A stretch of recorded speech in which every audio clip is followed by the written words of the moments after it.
রে মদন, আজকাল গ্রামের কৃষকদের মন কোথায় থাকে বলতো? কেউ তেমন একটা কাজ করতে আগ্রহী নয়, সবাই শহরের দিকে ছুটছে। জানি না মোড়ল মশাই, শহরে গেলে মনে হয় বেশি টাকা কামাই করতে পারবো। টাকা জানি শহরে গাছে ধরে, শহরে যাব এই ধরে ছিঁড়ে নিয়ে চলে আসব। আরে এইদিকে আমি একজন খেতে কাজ করার লোক পাচ্ছি না, ক্ষেতের সকল ফসল তো নষ্ট হয়ে যায়। বাদ দান এসব। বলি কি মোড়ল মশাই, আমাদের গ্রামের শেষে মানে শেষ মাথায় যে বাড়িটা আছে না, শুনেছি ওই বাড়িতে একজন আছে, খুবই গরিব, করুণ অবস্থা, সংসার একেবারেই চলে না। ওকে ডাকলে তো খেতে হাল চাষ করবে। তাই নাকি রে? তাহলে একবার সে বাড়িতে যা, গিয়ে বলে আয় আমি ডেকে পাঠিয়েছি। ঠিক আছে, আমি এক্ষুনি যাচ্ছি। ওই বাড়ির কথা আগে বলিসনি কেন? এতদিন ধরে আমার খেতে হাল চাষ হচ্ছে না, ফসল ফলছে না, ওদের বাড়ির কোনো খোঁজ খবর জানিস? মোড়ল মশাই, শুনেছি ওদের সাতকুলে কেউ নেই। কানাই এবং তার বউয়ের একটি ছোট মেয়ে থাকে, ক্ষেত খামারে কাজ করে দিন পার করে দেয়। মাঝে মাঝে নদীতে যায় মাছ ধরতে, তবে ইদানিং কানাই বেশ অসুস্থ হয়ে থাকে। এমন একজন লোকেরই তো আমার দরকার রে। এমন নিরীহ মানুষদের দিয়ে ইচ্ছে মতো কাজ করানো যায়। শিগগিরই যা, কানাই না কি নাম বললি, একেবারে সাথে করে ধরে আনবি। আগে মোড়ল মশাই, আমি এক্ষুনি যাচ্ছি।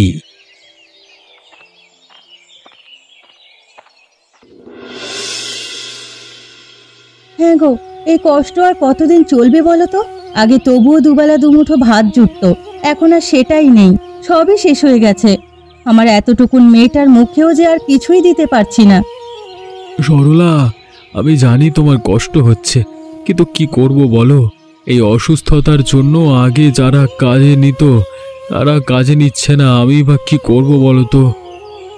সবই তো বুঝি গো, কিন্তু এই পেট যে কিছুই বুঝতে চায় না। কাল থেকে কিচ্ছুটি খাইনি, ক্ষুধার জ্বালা যে আর সইতে পারি না গো।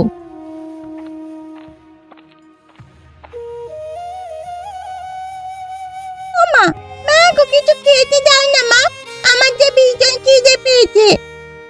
তোকে কি খেতে দি বলতো? ঘরে যে কিচ্ছুটি নেই, এক মুঠ শুকনো মুড়িও নেই যে তোকে সেটা জল দিয়ে খেতে দেব। কিন্তু মা, আমার যে ভীষণ খিদে পেয়েছে।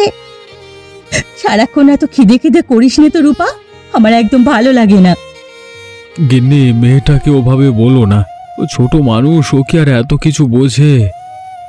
ঠিক আছে, আমি আর খেতে চাইবো না। কি করব বলো তো? আমাদের বাড়ির আশেপাশে কোনো ঘর বাড়িও নেই যে কারোর বাড়িতে গিয়ে কাজ করে দুমুঠো ভাত এনে মেয়েটাকে খেতে দেব। কপাল দেখো, বাড়িখানাও আমাদের একদম গ্রামের শেষ মাথায়। বিধাতা বুঝি আমাদের কপালে সুখ একদমই লেখেনি গো।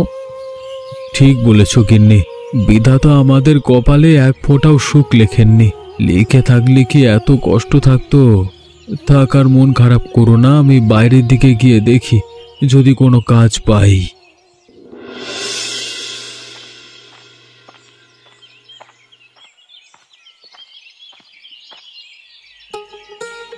কানাইদা, আরে ও কানাইদা, কোথাও চললে নাকি?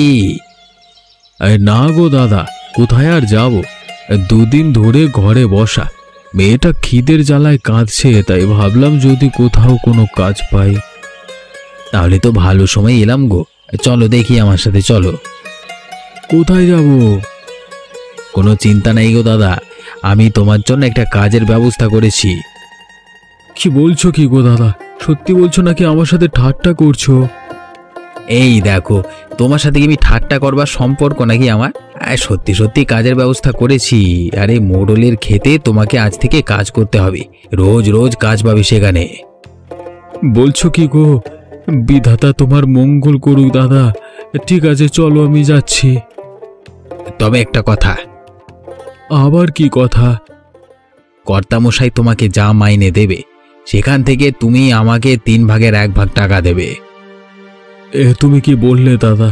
কাজের লোক মাত্র বড়জোর 150 থেকে 200 টাকা সব পায় আর কি। এর মধ্যে তোমাকে 1 ভাগ দিলে আমার সংসার চলবে কি করে? ভালো করে ভেবে দেখো কানাইদা, শেষে কাজ না পেলে এই টাকাটাও কিন্তু পকেটে ঢুকবে না। কিন্তু তুমি এই টাকাটা কেন কাটবে? আমি তোমাকে কাজ পাইয়ে দিলাম, আমার একটা লাভ রাখতে হবে না? ভেবে দেখো, আমি আবার জোর করে কিছু করি না। আমি চললাম, চললাম।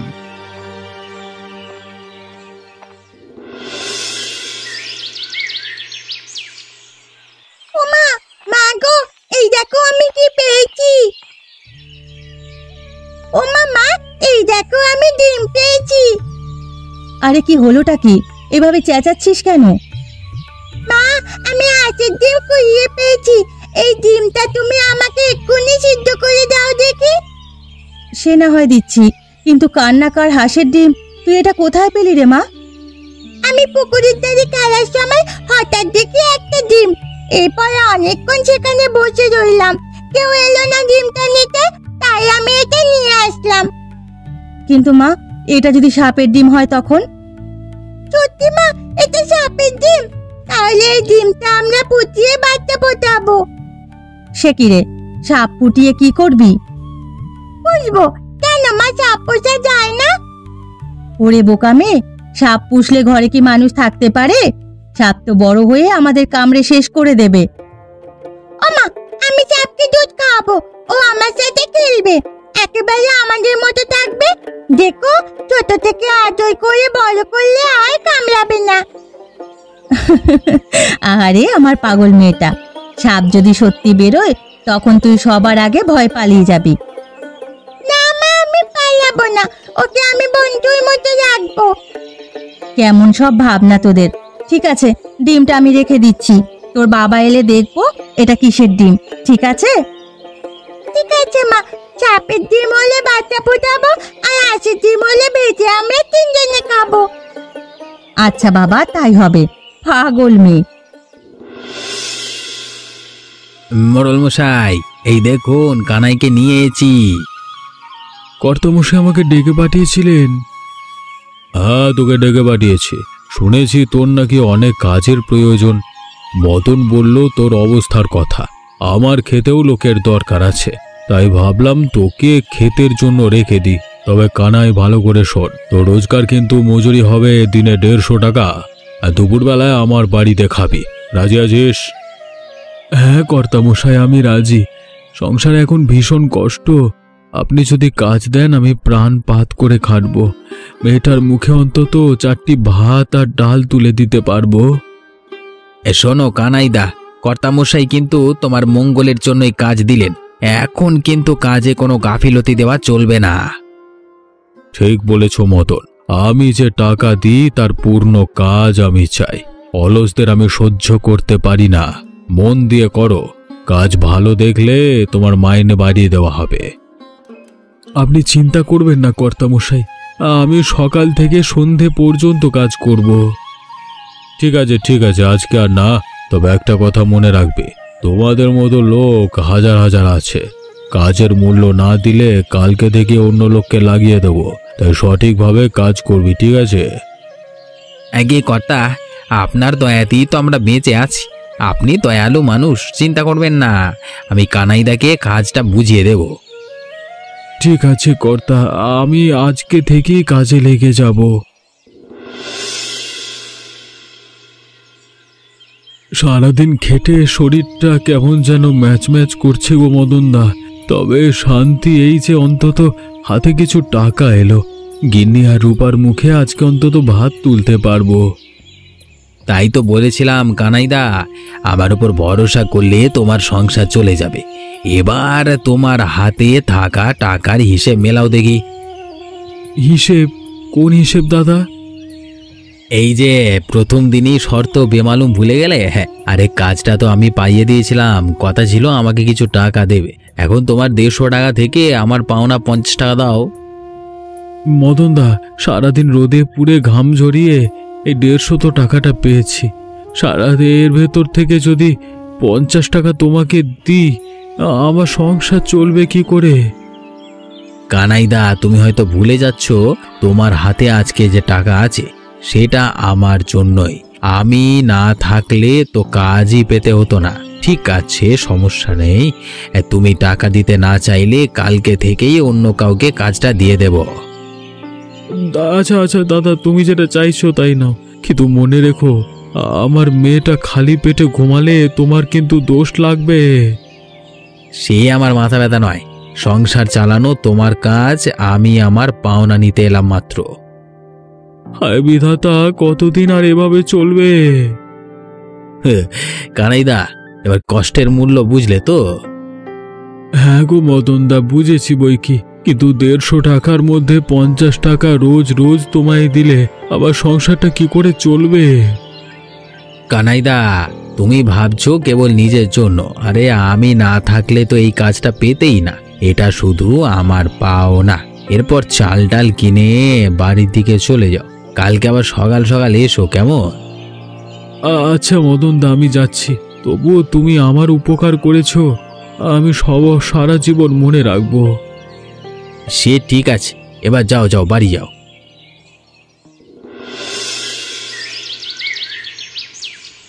রূপামা, রূপামা কই রে মা?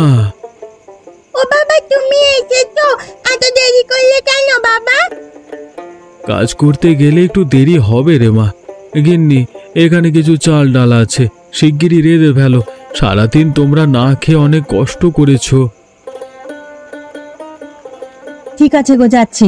তুমি বসে বিশ্রাম করো, মেয়ের সাথে গল্প করো, আমি এক্ষুনি ভাত বসিয়ে দিচ্ছি। ঠিক আছে গিন্নি।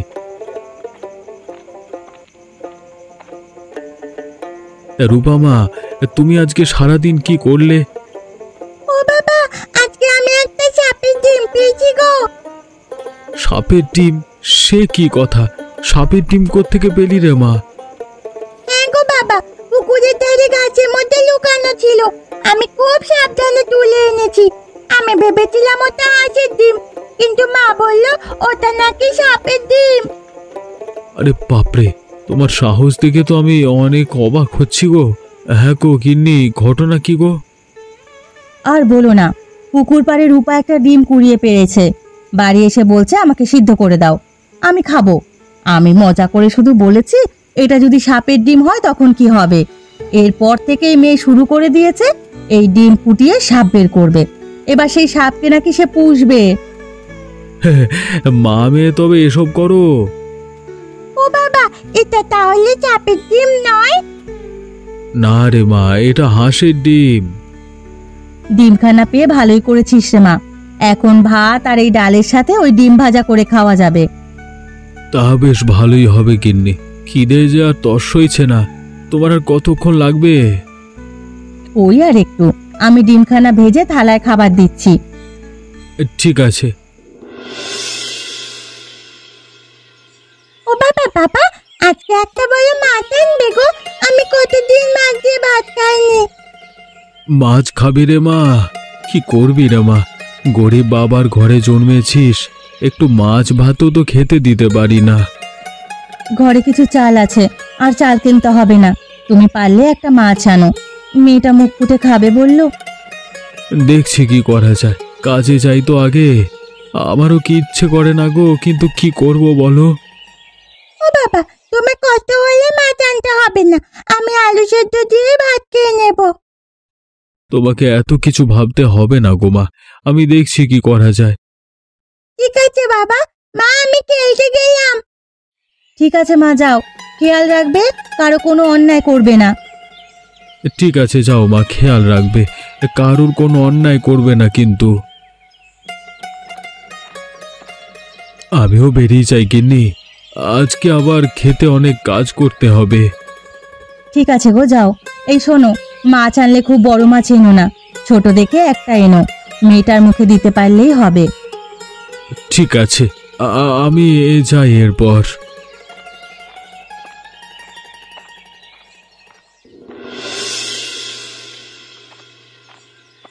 হায় বিধাতা, আজকে কর্তামশাই 200 টাকা দিলেন, এদিকে মদন দাদাও আশেপাশে নেই। আজকে বরং তার টাকাটা দেব না, মেয়েটার জন্য একটা মাছ কিনে বাড়ি যাই। মেয়েটা মাছ পেলে ভীষণ খুশি হবে। মদন দাদাকে না হয় কালকে টাকা দেওয়া যাবে।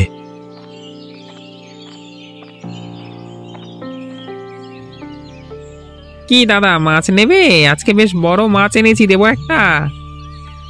ঠিক আছে ভাই, দিয়ে দাও। মেয়েটা আজকে বড় মাছ খাবে বলেছিল, কিন্তু দাদা এই মাছের দাম কত? অন্য কেউ হলে বেশি বলতাম, কিন্তু তোমার জন্য একদম 300 টাকা। এত দাম? এত দাম দিয়ে মাছ কেনবার ক্ষমতা কি আমার মতো গরিবের আছে দাদা? তুমি কত দেবে বলো, যদি আমার সাধ্যের মধ্যে হয় দিয়ে দেব। আমার কাছে তো মোট 200 টাকা আছে দাদা, এ টাকায় কি মাছ হবে? তাহলে এই মাছটা হবে না দাদা, তুমি বরং এই ছোট মাছগুলো নাও, ওটা 170 টাকা করে দিয়ে দেব। কিন্তু মেয়েটা যে বড় মাছ খাবে বলেছিল। কি করব দাদা, তাড়াতাড়ি বলো, নয়তো মাছটা অন্য খদ্দের নিয়ে নেবে। দাদা ওই মাছটা 200 টাকায় হবে? মেয়েটা কত শখ করে বলেছিল বড় মাছ খাবে। কি যে বলি দাদা, বারবার মেয়েটার নাম নিচ্ছ। আচ্ছা দাও, এই আজকে না হয় তোমার মেয়ের জন্য আমি মাছটা বিক্রি করলাম, একটু লস খেলাম, আর কি করা যাবে। তোমাকে কি বলে যে ধন্যবাদ দেব? আরে দাদা, এটা কোনো বিষয় না, আমারও একটা ছোট্ট মেয়ে আছে। মেয়েরা বাবার কাছে কিছু চাইলে যদি দিতে না পারি তাহলে কেমন লাগে আমি বুঝি। তুমি মাছটা নিয়ে যাও। মেয়েটা আমার আজকে ভীষণ খুশি হবে গো দাদা। রূপামা, আরে ও রূপামা, শিগগির এদিকে এসো। ও বাবা, তুমি কি মাছ এনেছো? এই দেখো তোমার জন্য কি এনেছি কি। ও বাবা, এত বড় মাছ! জানো বাবা, আজকে আমি ভীষণ খুশি। আমি কখনো এত বড় মাছ দিয়ে ভাত খাইনি।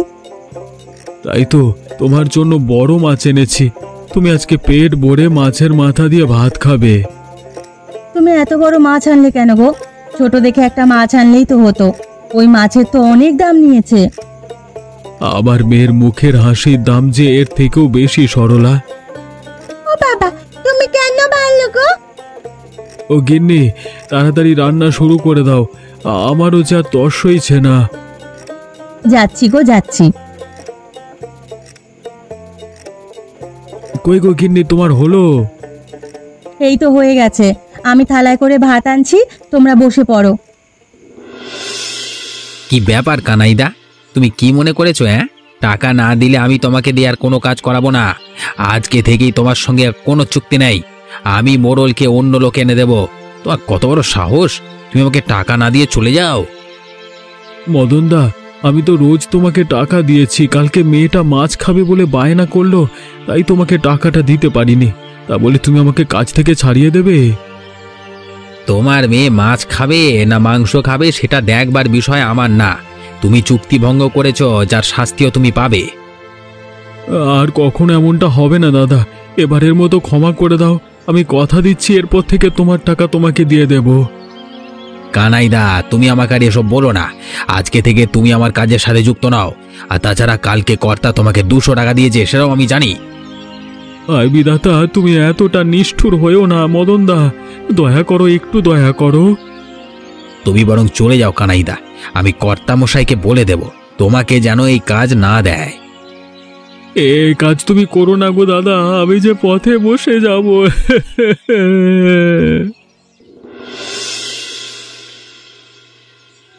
কর্তামশাই দয়া করুন, আমাকে কাজ থেকে বের করে দেবেন না। দয়া করুন আমার উপর, আমি যে বউ বাচ্চা নিয়ে না খেতে পেয়ে মরে যাব। কি হয়েছে কি? তোর কথা তো কিছুই বুঝতে পারছি না। আমি আপনাকে সবকিছু বলতে চাই। মদনদা আমাকে কাজ দিয়েছে বলে রোজ আমার থেকে 50 টাকা করে কেটে রাখে। আমি পাই ও কটা টাকা, তার থেকে রোজ ওই 50 করে কেটে রাখতো। আমি রোজ দিতাম, না দিলে কাজ থেকে বের করে দেবে বলতো। গতকাল মেয়েটা মাছ খাবার বায়না করায় আমি মদনদাকে টাকা দিতে পারিনি, তাই। আরে তাই নাকি? কি হলো এরপর? আমাকে আর কাজ দিতে যাচ্ছে না। মদনদা বলেছে আমি যেন এই কাজ না করি, সে নাকি আপনাকে নতুন লোক এনে দেবে। কে? মদনের এত সাহস হয় কি করে? তুই আমাকে আগে এসব বলিসনি কেন? ভয়ে ভয়ে কর্তামশাই, ভয়ে। আজকে আমার পিঠ দেওয়ালে ঠেকে গেছে, তাই বাধ্য হয়ে আপনার কাছে এলাম। মদন, রে মদন, শিগগিরই আমার সামনে আয়।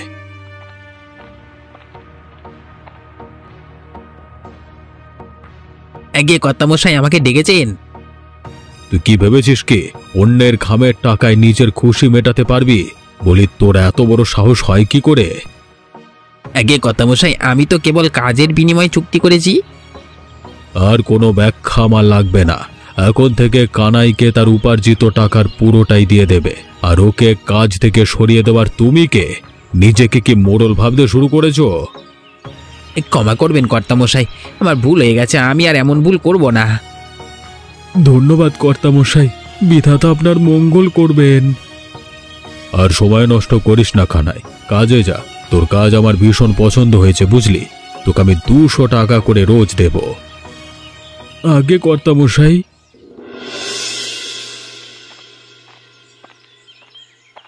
কানাইদা, আরে ও কানাইদা, একটু দাঁড়াও না গো। আমাকে ক্ষমা করো মদন দা, আমি বাধ্য হয়ে মোড়লের কাছে গেছি। আমাকে আর লজ্জা দিও না গো দাদা, আমি সত্যি লজ্জিত। এভাবে বলো না, আমি কিছু মনে করিনি। না গো কানাইদা, আমি সত্যিই ভুল করেছি। আজকে থেকে আর তোমার সঙ্গে এমন আচরণ করব না। আমার সমস্ত ভুলের জন্য ক্ষমা চাচ্ছি গো। মদন দা, তুমি তোমার ভুল বুঝতে পেরেছো, এটাই অনেক। এবার থেকে কাজ ভালোভাবে করো, আর কাউকে অপমান করো না। হ্যাঁ কানাইদা, আমি আর কখনো কারোর সাথে এমনটা করব না। দেখো মদন দা, ভুল স্বীকার করা মানুষজনের বারত্ব। এবার থেকে একে অপরকে সম্মান দিয়ে কাজ করলেই যথেষ্ট, আর কিছুই লাগবে না। তুমি মানুষটা অনেক ভালো, তাই তো আমার এমন অপরাধ সহজেই ক্ষমা করে দিলে। এসব রাগ লজ্জা সব ভুলে আমরা নতুনভাবে শুরু করি।